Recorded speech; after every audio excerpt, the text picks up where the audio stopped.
ನಾನು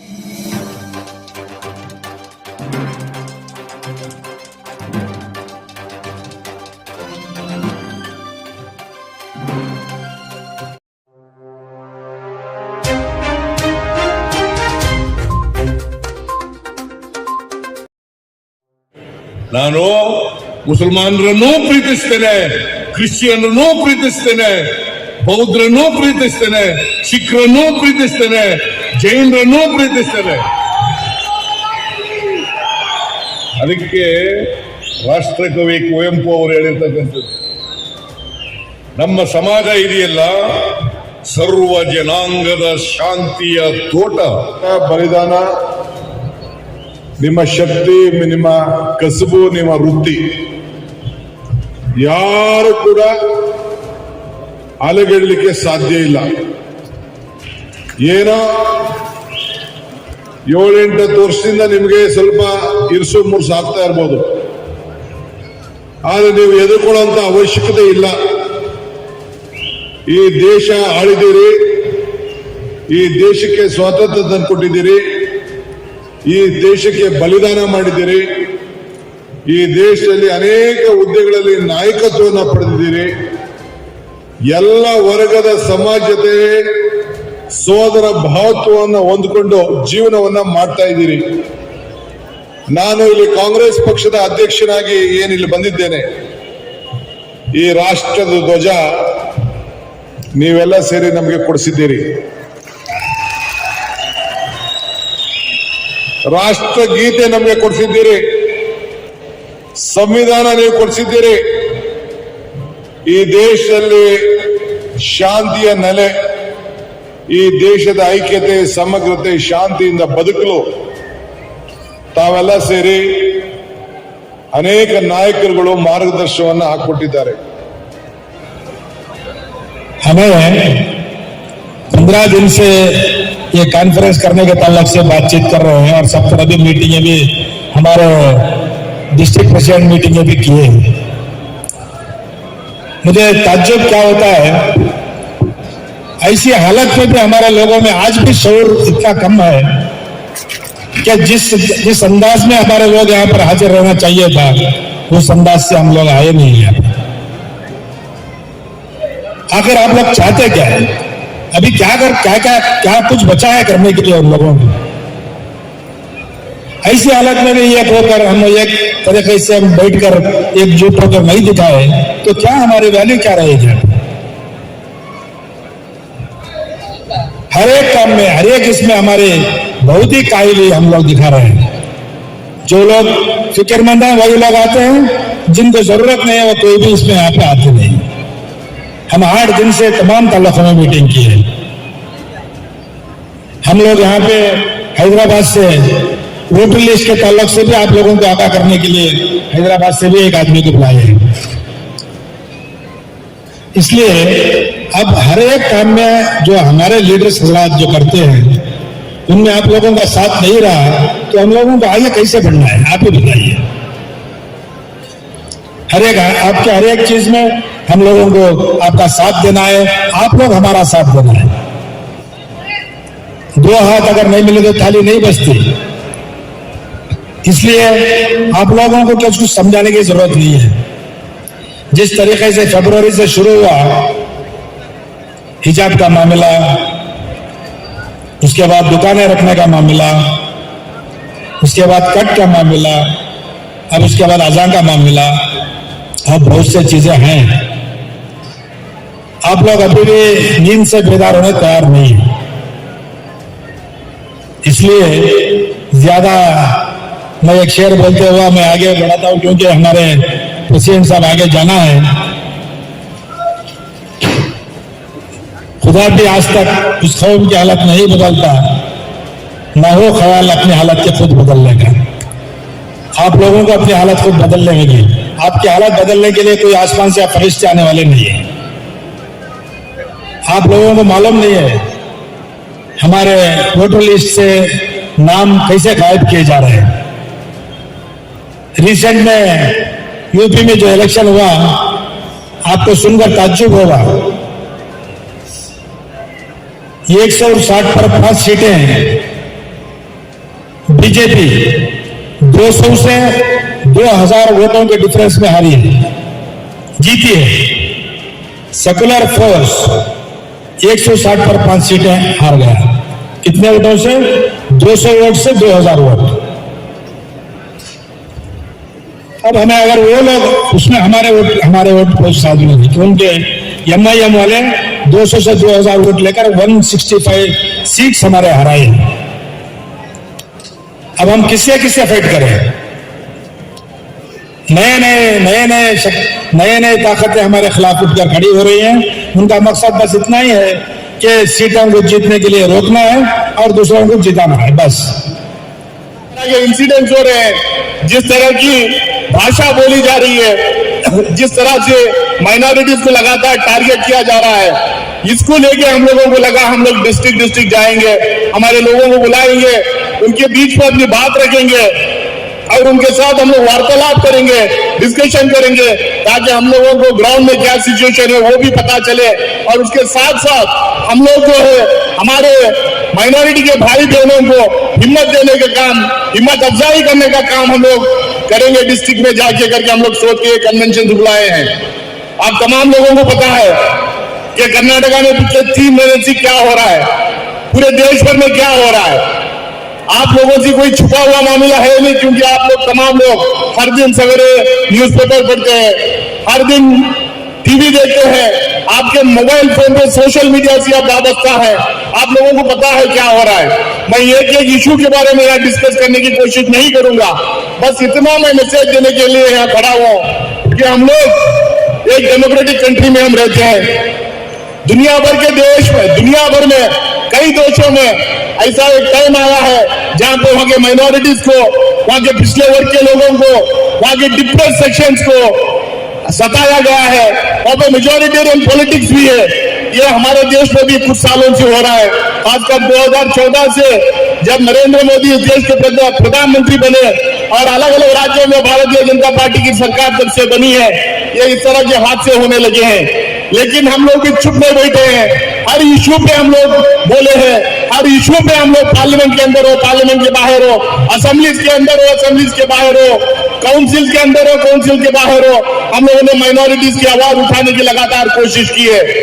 आप लोगों को पता है कि भारतीय जनता पार्टी ये सब क्यों कर रही है करके, क्योंकि जितने भी वायदे वो किए थे 2014 के चुनाव के पहले, उसमें एक भी वायदा वो पूरा कर नहीं पाए।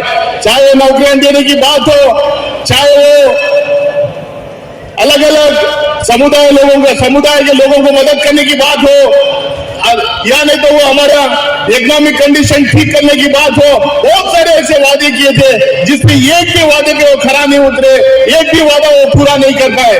आज दुनिया भर में अगर हम देखेंगे, पॉवर्टी का इंडेक्स अगर देखेंगे, अगर गरीबी का इंडेक्स देखेंगे, अगर भुखमरी का इंडेक्स अगर देखेंगे, अगर खुशहाली का इंडेक्स अगर देखेंगे, तो 200 कंट्रीज के लिस्ट में हिंदुस्तान कहीं किसी पे 190 पे है, किसी पे 180 पे है, तो किसी पे 170 पे है। तो इन तमाम चीजों को देखते हुए लगातार हमारे देश का जो इंडस्ट्रियल प्रोडक्शन गिर रहा है, जो एग्रीकल्चरल प्रोडक्शन गिर रहा है, जो नौकरियां दे नहीं सक रहे, जो एक्सपोर्ट्स बढ़ा नहीं सक रहे, इन लोगों को पता है कि हमारा इकोनॉमिक कंडीशन, ये लोग आने वाले 5 साल 10 साल भी अगर पावर में रहे तो भी हमारा इकोनॉमिक कंडीशन ठीक होने वाला नहीं है। उन लोगों को पता है कि युवा लोग नाराज है, उन लोगों को पता है आम आदमी नाराज है, उन लोगों को पता है हमारा देश का किसान और मजदूर नाराज है। तो कैसा अटेंशन डाइवर्ट करना? पेट्रोल डीजल और गैस के दाम लगातार बढ़ते जा रहे हैं, कल कुछ कम करने की कोशिश की है। हम लोग जो खाना खाते हैं, चाहे तेल हो, शक्कर हो, दाल हो, चाहे चाय का पत्ता हो, नमक हो, हर चीज का जो है दाम लगातार बढ़ते जा रहा है। तो इनको लगा अगर देश की आवाम का अटेंशन हम डाइवर्ट नहीं करें, हम दूसरे मुद्दों की तरफ इनका ध्यान भटकाए नहीं, तो आने वाले दिनों में हमें वोट नहीं मिलने वाला है। इसीलिए वो देश की जनता को डिवाइड करने के लिए, देश की जनता को बांटने के लिए, देश की जनता का ध्यान भटकाने के लिए ये तमाम हरकतें ये लोग कर रहे हैं। इंडियन नेशनल कांग्रेस लगातार ये बोल रही कि देश सेक्युलर था, सेक्युलर है और आने वाले दिनों में भी सेक्युलर रहेगा। इसे इंडियन नेशनल कांग्रेस जो है इसके लिए पूरी तरीके से काम करते रहेगी। हमारे अध्यक्ष श्री DK शिवकुमार साहब उदयपुर के चिंतन शिविर की बात कर रहे थे। मैं भी उदयपुर के चिंतन शिविर में 3 दिन था। वहां के डिस्कशन में, डेलिब्रेशन में मैंने पार्टिसिपेट किया।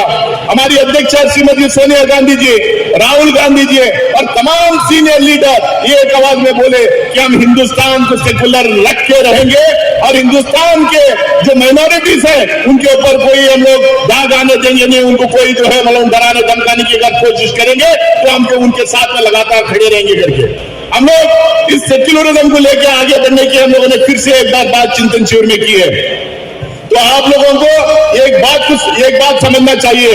छोटे मोटे पार्टियां आते रहते हैं, कहीं एलजेपी है, कहीं पीएफआई, कहीं जेडीएस और कहीं एएमएम, वो सबका ध्यान भटकाने की कोशिश करेंगे। वो कांग्रेस के बारे में 50 तरीके की बात करने की कोशिश करेंगे। लेकिन आप लोगों को एक चीज हमेशा ध्यान अपने दिमाग में रखना चाहिए। अगर भारतीय जनता पार्टी को ऑल इंडिया लेवल में और ज्यादातर स्टेट्स में हिंदुस्तान के अगर कोई पार्टी अगर हराने की ताकत रखती है तो सिर्फ इंडियन नेशनल कांग्रेस को हराने की ताकत रखती है। जनता दल कहीं 2-4 कॉन्स्टिट्यूंसी में लड़ सकती है, तृणमूल कांग्रेस कोई एक स्टेट में लड़ सकती है, डीएमके कोई एक स्टेट में लड़ सकती है, वो शिवसेना या एनसीपी कोई एक स्टेट में लड़ सकती है। अगर पूरे हिंदुस्तान में अगर कोई पार्टी लड़ सकती है तो सिर्फ इंडियन नेशनल कांग्रेस लड़ सकती है। छोटे मोटे भूल चूक हमारे हुए होंगे, मैं मना नहीं करता। हमारे कोई लीडर इधर उधर छोटी मोटी बात किए होंगे, मैं मना नहीं करता। लेकिन एक चीज आप याद रखिए, हमारे पॉलिसीज में, हमारे प्रोग्राम्स में, हमारी बातचीत में, हमारे स्लोगन्स में सेक्युलरिज्म का अहम जो है मतलब अहम एक स्पेस रहेगा, अहम एक जगह रहेगी, उसका इंपॉर्टेंस हम लोग लगातार देते रहेंगे। तो इसलिए आप लोगों से और भी लोग यहाँ पे बात करेंगे। मैं इतना ही करके मैं अपनी जगह लूंगा कि इतिहास में बहुत सारे बादशाह आए, इतिहास में बहुत सारे राजा महाराजा आए। किसी ने मंदिर गिरवाई, किसी ने मस्जिद गिरवाई, किसी ने बौद्ध धर्म के बहुत सारे धर्मस्थल गिरवाए, किसी ने जैन धर्म के बहुत सारे धर्मस्थल गिरवाए। अगर इतिहास में जाएंगे, अगर तारीख में जाएंगे, अगर एक इंसिडेंट की बात करना शुरू करेंगे तो हर एक समुदाय का लोग जवाबदेही होगा।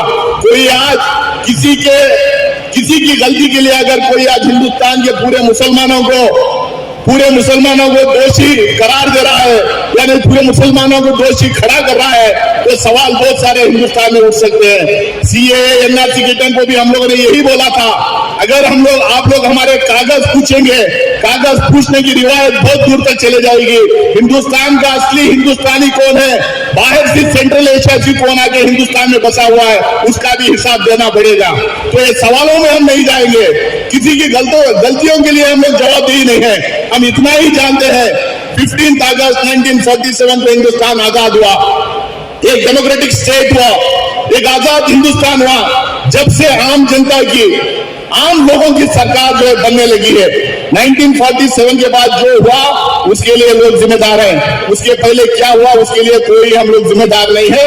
इसको जो है पार्लियामेंट 1991 के पार्लियामेंट एक्ट में, वर्शिप एक्ट में साफ कहा गया, 1947 के बाद जो मस्जिद है वो मस्जिद रहेगी, जो मंदिर है वो मंदिर रहेगी, जो चर्च है वो चर्च रहेगी। तो उसके ऊपर कांग्रेस पार्टी मानती है और पूरी तरीके से अपनी सीडब्ल्यूसी में वो रेजोल्यूशन पास करके लगातार हमारे सारे लीडर्स बोल रहे हैं। तो मैं इसी बात के साथ बात खत्म करूंगा।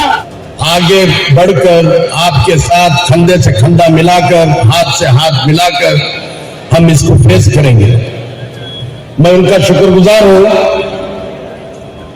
परेशानियां बहुत हैं, सिलसिला जारी है। तकरीबन 7 साल से यह सिलसिला जारी हुआ है। मगर मैं शिव कुमार साहब को बताना चाहूंगा, हमारी जो कौम है इन चीजों से डरती नहीं है। हमारे अंदर हौसला है, हमारी तारीख है। हमको सिखाया गया है कि हम अगर खुदा के ऊपर यकीन रखते हैं तो खुदा हमारे साथ रहता है। अगर हम सच्चाई पर चलते हैं, अगर हमारी इंसाफ के साथ लड़ते हैं तो हमारे साथ नूरानी ताकत भी आती है, रूहानी ताकत भी आती है। मैं नहीं समझता कि हम लोग सियासत के अंदर अगर सियासी शऊर नहीं है तो हम इसका मुकाबला कर सकेंगे। हम लोगों को चाहिए कि सियासी शऊर भी हो और हमारे अंदर कॉन्फिडेंस भी हो और ईमानदारी के साथ अगर हम आगे निकलेंगे तो मैं समझता हूं कि हिंदुस्तान के लोग और खासकर कर्नाटक के लोग हमारा साथ देंगे। हमें जो भी इश्यूज हमारे सामने हैं, ये इश्यूज हम अकेले नहीं लड़ सकते। हम लोगों को चाहिए कि हमारे जो दूसरे भाई लोग हैं, चाहे वो दलित समाज के हो, चाहे वो क्रिश्चियन समाज के हो, चाहे वो ओबीसी हो, उनको भी हमको हमारे साथ लेके चलना होगा। मैं आपको याद दिलाना चाहूंगा कि हमारी तारीख है, हमारा एक इतिहास है। आजादी से पहले जब कॉन्स्टिट्यूएंट असेंबली बनी, उस वक्त डॉक्टर बाबा साहेब अम्बेडकर को बॉम्बे में हरा दिया गया था, इलेक्शन हार चुके थे। मैं आप लोगों को बताना चाहूंगा, उस वक्त की मुस्लिम लीडरशिप ये चाहती थी कि Baba Saheb doctor Ambedkar constituent assembly में होना उनका बहुत जरूरी है। तो उन्होंने कलकत्ता को बुलाकर, वेस्ट बंगाल में बुलाकर इलेक्शन लड़वाकर उनको जिताकर भेजा था। उसी के बाद ही कॉन्स्टिट्यूशन के लिए एक कमिटी बनी और वो कमिटी का चेयरमैन डॉक्टर बाबा साहेब अम्बेडकर को बनाया गया। इससे पता चलता है कि हमारी जो ताल्लुकात जो है दलित समाज के साथ, हमारा जो रिश्ता है दलित समाज के साथ, ये एक बहुत पुराना रिश्ता है। तो हम उन लोगों को साथ में लेकर चलना होगा। उसके साथ साथ ओबीसी के जो लीडर्स हैं उनको भी हमको साथ में लेकर चलना होगा। और हमारी आज की जो जरूरियात है, आप लोग जहां कहीं पर भी आपके ताल्लुक के अंदर ऐसे लोगों को मिलजुल कर बात करना होगा। मसाजिद को अपना मरकज बनाना होगा। मसाजिद के अंदर इन लोगों को बुलाकर बातचीत करना होगा और हमारे मसले और मसाइल आपके ताल्लुक के हद तक जो भी है उसको हल करने के लिए ये कोशिश आप लोगों को शुरू करने की जरूरत है। मैं जब ये भी आपको बताना चाहूंगा, मौलाना अली मियां ने 40 साल पहले कहा था, सिर्फ आप मसाजिद में जाकर आप नमाज पढ़ने से या रात में तहज्जुद की नमाज पढ़ने से, रोजे रखने से आप ये मत समझना कि आपके पूरे फ्राइज पूरे हो गए। मैं बताना चाहूंगा, एक वक्त ऐसा भी आएगा हम लोगों को मस्जिद में जाकर नमाज पढ़ने भी नहीं दिया जाएगा। वो वक्त आज आया है। इसकी जिम्मेदारी किसकी है? इसकी जिम्मेदारी हम लोगों की है, क्योंकि हमने हमारे लोगों को, दूसरे भाइयों को साथ में लेकर नहीं चला। हमने उनके साथ रिश्ता नहीं निभाया। हमने उनके साथ में लेकर हमारे जो मसले मसाइल हैं उसके बारे में मशवरा नहीं किया। ये हम मुसलमान का फर्ज बनता है सबको साथ लेकर चले, लेकिन मुसलमान अपनों को ही साथ लेकर जाने के लिए तैयार नहीं है। आज सोचिए आप हमारे हालत क्या है। स्कूल कॉलेजेस में हमारे बच्चों को पढ़ने को अंदर हिजाब डालकर डालने को परमिशन नहीं है, एग्जाम लिखने को नहीं छोड़े। ये सब हालात के ऊपर भी हम नहीं मिलते हैं तो फिर कैसा मिलेंगे बोलिए आप? सोचिए जरा।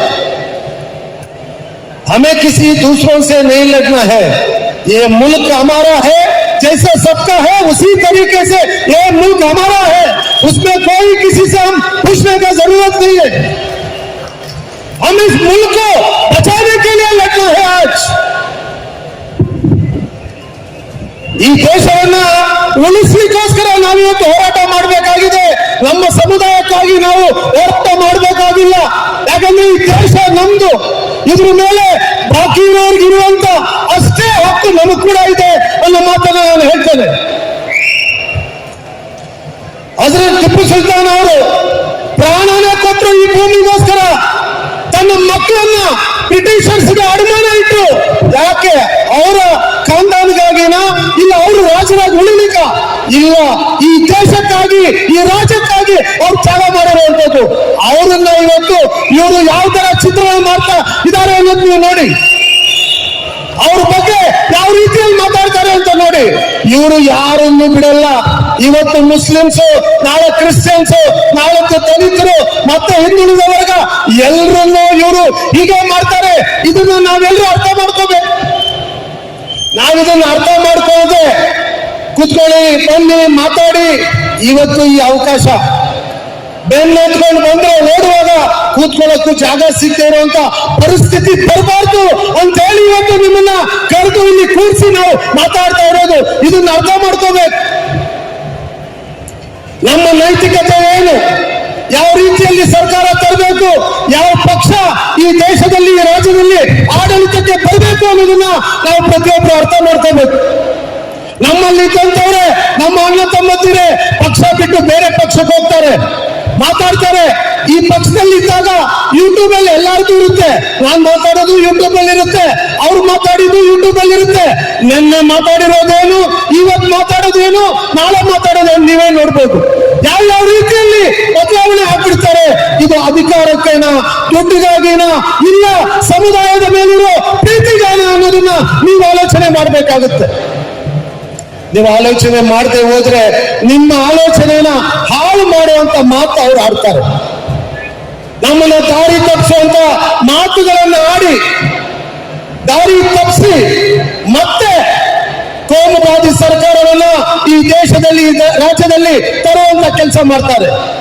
ನಮ್ಮ ಹೋರಾಟ ಕೋಮುವಾದಿ ಸರ್ಕಾರದ ವಿರುದ್ಧ.